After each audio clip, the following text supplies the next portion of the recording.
The Journal of JP Drao by Thomas Ligotti. Introduction. It was late and we had been drinking. My friend, a poet who can become very excitable at times, looked across the table at me. Then he revived a pet grievance of his as though I had not heard it all before.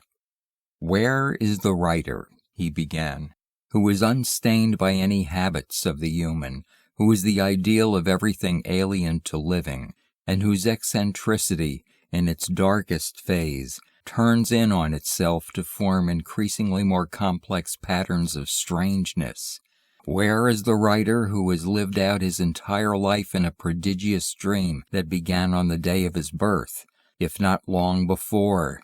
Where is the writer from some molding backwater of the earth, the city of Bruges itself, that withered place which some dreamer has described as a corpse of the Middle Ages that sings to itself from innumerable bell towers and lays bony bridges across the black veins of its old canals?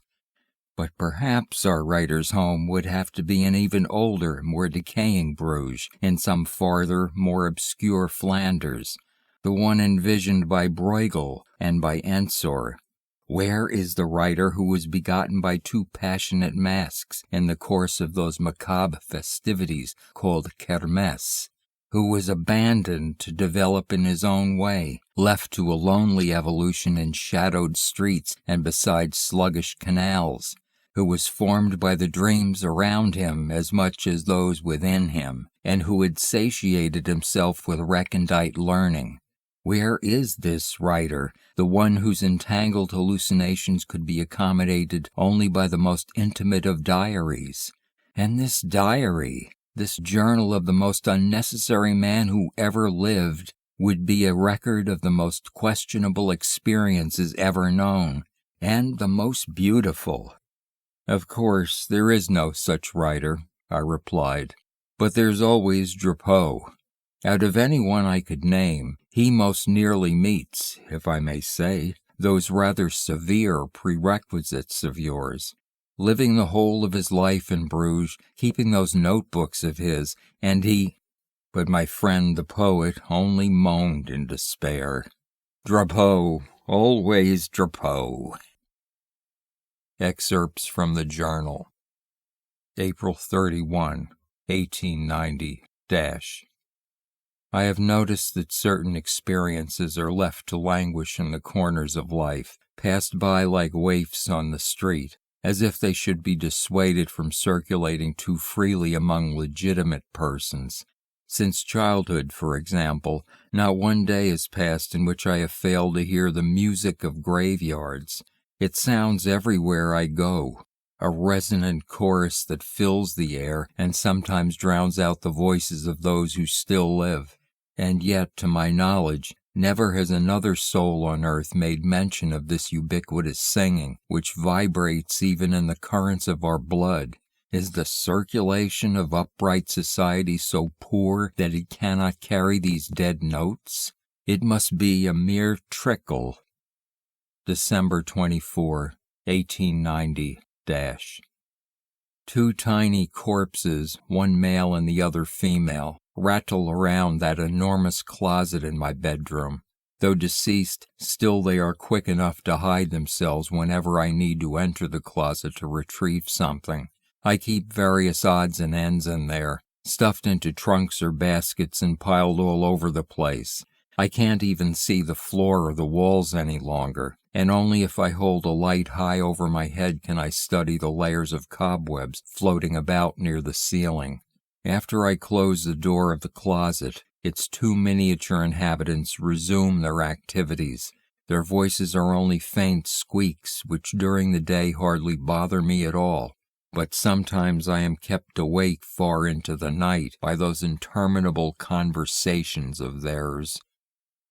May 31st, 1890 After tossing about for most of the night, I went out for a walk. I had not gone far when I became spectator to a sad scene. Some yards ahead of me on the street, an old man was being forcibly led from a house by two other men who were quite large. They had him in restraints and were delivering him to a waiting vehicle.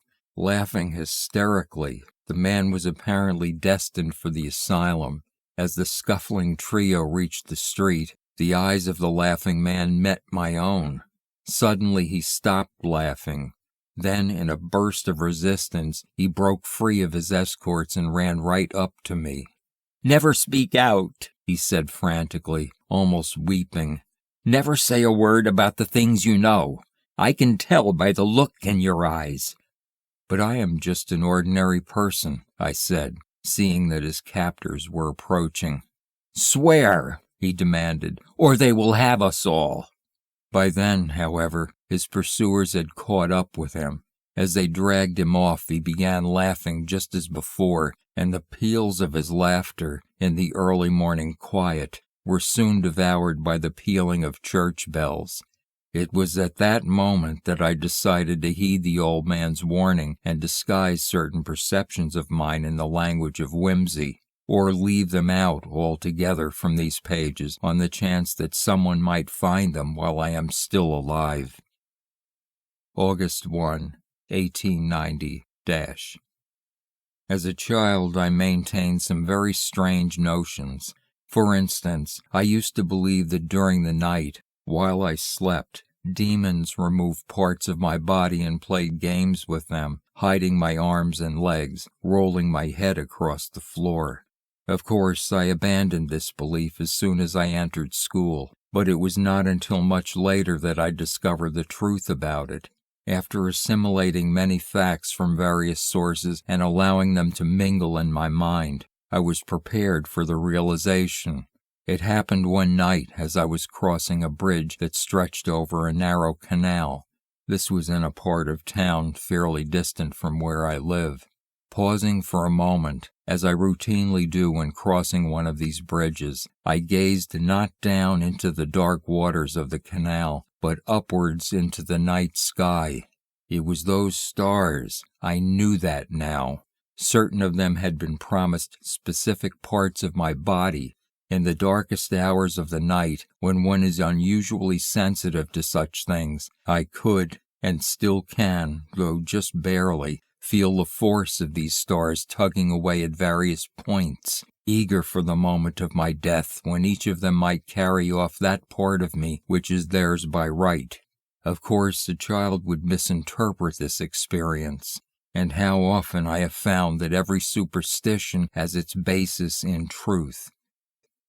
October 9, 1890 Last night I visited one of the little theaters that operate hereabouts and stood at the back for a while. On stage was a magician, his shiny black hair parted straight down the middle, with full prestidigitatorial regalia about him. A long box to his left, moons and stars, a tall box to his right, oriental designs, and before him a low table covered with a red velvet cloth littered with diverse objects. The audience, a full house, cheered wildly after each trick he performed. At one point the magician divided the various sections of his assistant into separate boxes, which he then proceeded to move to distant areas of the stage, while the dismembered hands and feet continued to wiggle about and the decapitated head laughed with a piercing intensity. The audience was at great pains to express its amusement. "Isn't it incredible?" exclaimed a man standing beside me. "If you say so," I replied, and then headed for the exit, realizing that for me such things only provoke my rage against a world that applauds trumped-up illusions while denying or demeaning those that create the very lives they are living.